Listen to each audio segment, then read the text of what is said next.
Hello po mga katita, ngayon po ay maglilinis muna ako ng bahay habang ako lang po dito mag-isa sa bahay.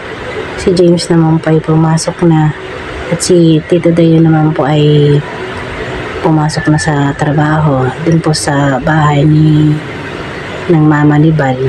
Kaya po ngayon may oras po ako maglinis ng aming bahay.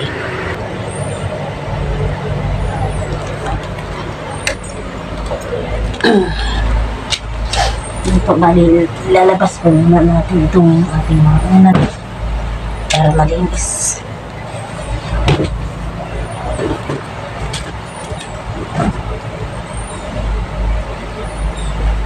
Para matilisan.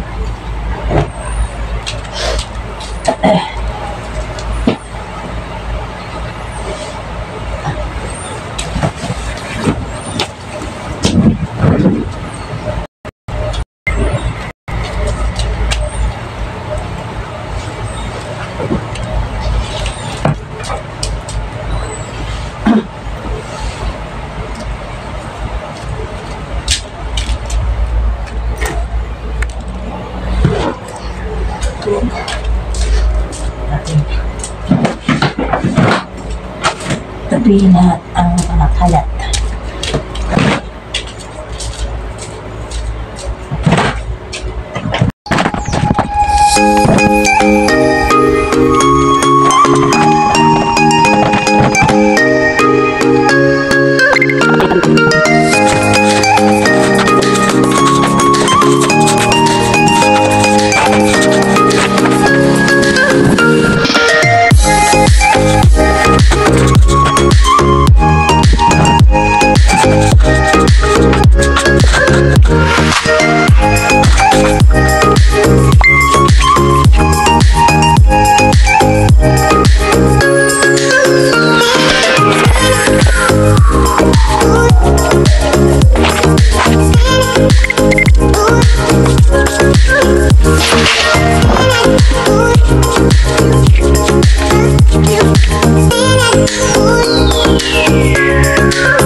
Tatanggalin ko po yung mga laman ng aking cabinet ng damitan namin dahil pag hindi ko po tinanggal ay hindi ko po mawawalisan yung likod.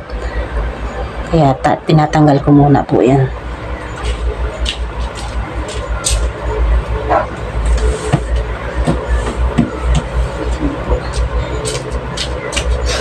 Bali lahat po ng mga damit namin dyan isama-sama na sa amin tatlo.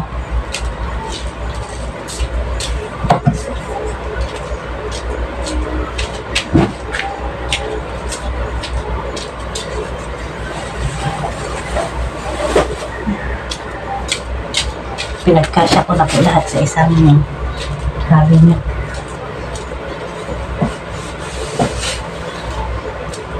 Dahil yung maliit lang din naman ito kwarto namin. Kaya isang cabinet lang.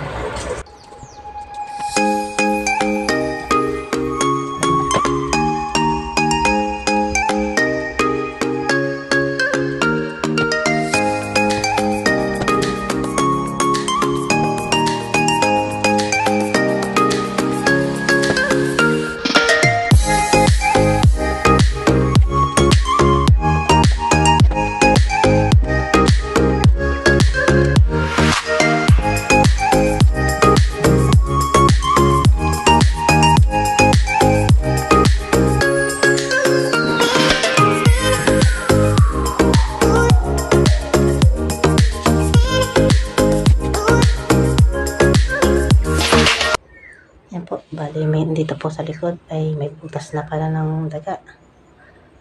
Hindi ko pa alam.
Ito po yung nilagyan ko ng kahoy, ng tabla para pwede sa mabigat.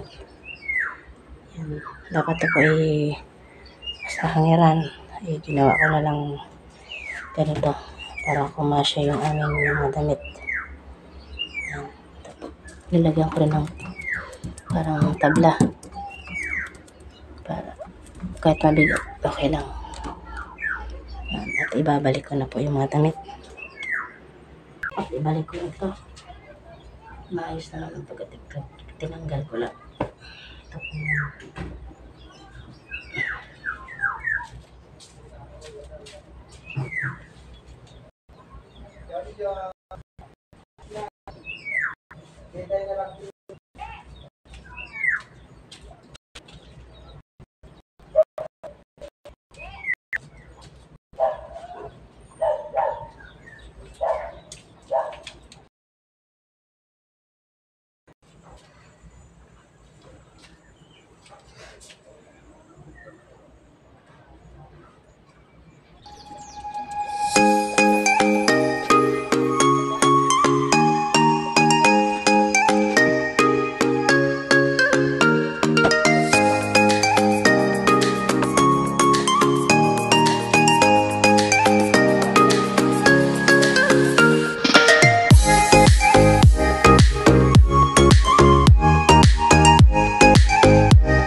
Ayan, pagtapos ko na pong ligpitin itong mga natanggal kong mga damit namin.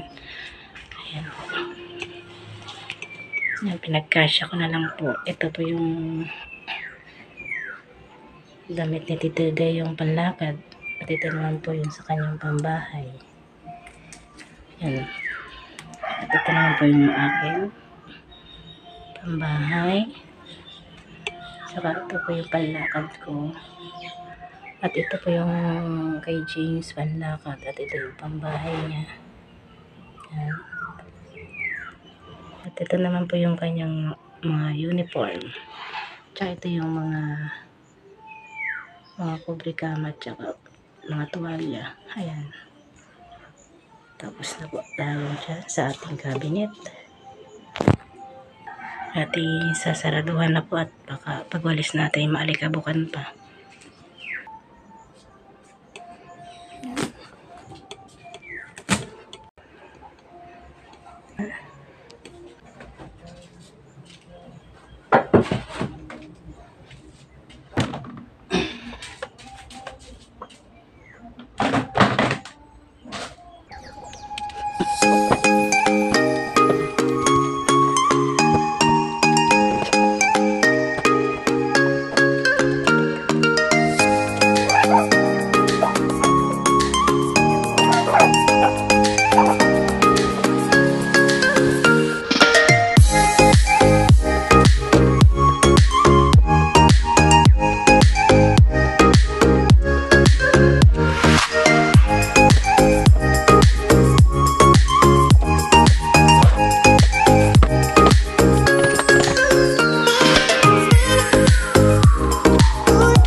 Yan po, nasa uli ko na lahat itong mga drawer na maliit at saka itong mga unay na ayos ko na. Bali po dito ko po nilalagay yung mga panglaot nito today para isang lagayan lang. At dito naman po ay yung mga medyas na ganyan po. At dito naman po nakalagay yung mga unan at saka kumot. Bali ito pong kutso na itong ay dyan lang po yan. Yan po. Tapos na po tayo sa paglilinis dito sa kwarto. Yan po.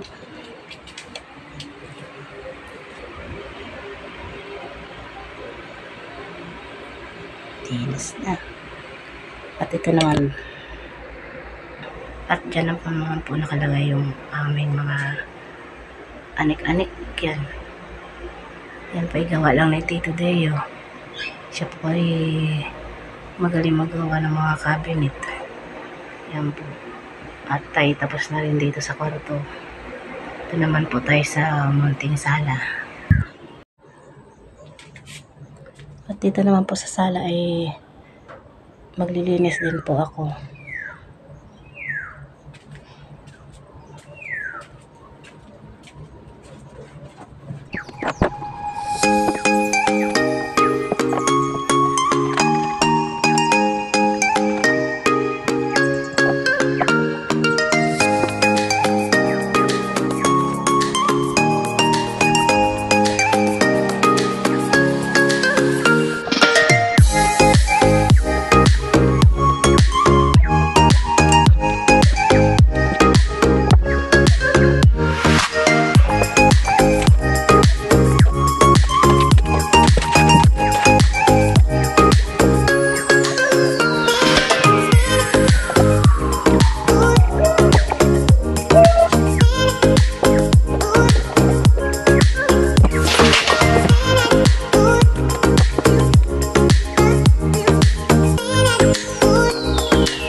kusina namin.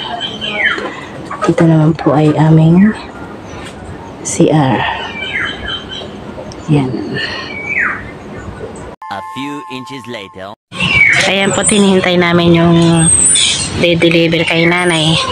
Yan po yung regalo ni Aika, ate ni Bal po. At ito po yung hindi alam ni nanay. At parating na rin po.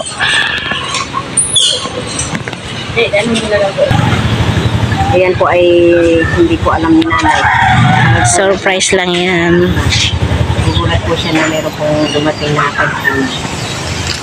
Ayan na po yung cabinet ni nanay. Yan po yung bigay ni Aika. Ang laki yata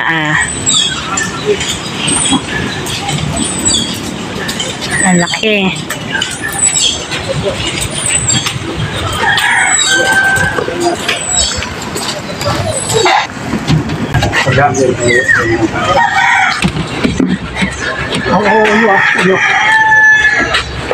Ang laki.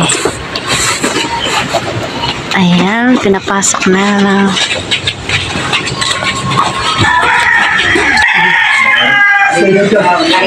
Ang laki niyan. Ano mga yung...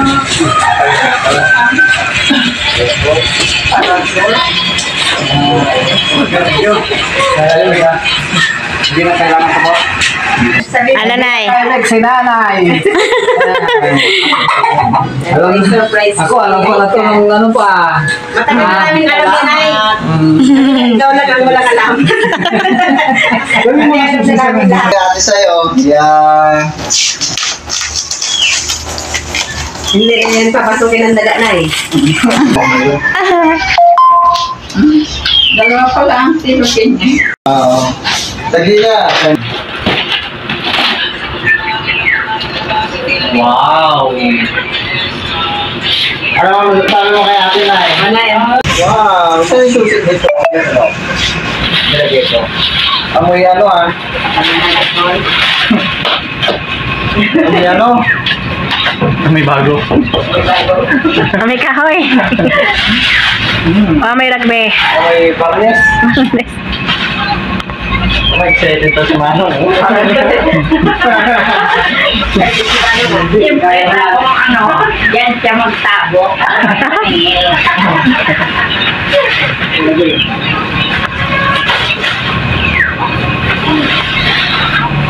Malaki na parang doon na eh. Parang red. Pero ba ito? Retones na retones. Walang yung kalamin. Wow! May hangiran. Ay, ano pala? Isa lang. Dala. Doon sa ano siguro yung sa lansanan yan. Pwede pala si Manong dyan matulog. Nakatayo lang. Nakatayo lang.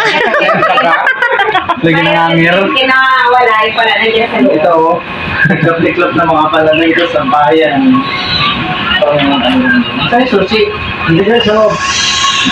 Oo nga. May chocolate.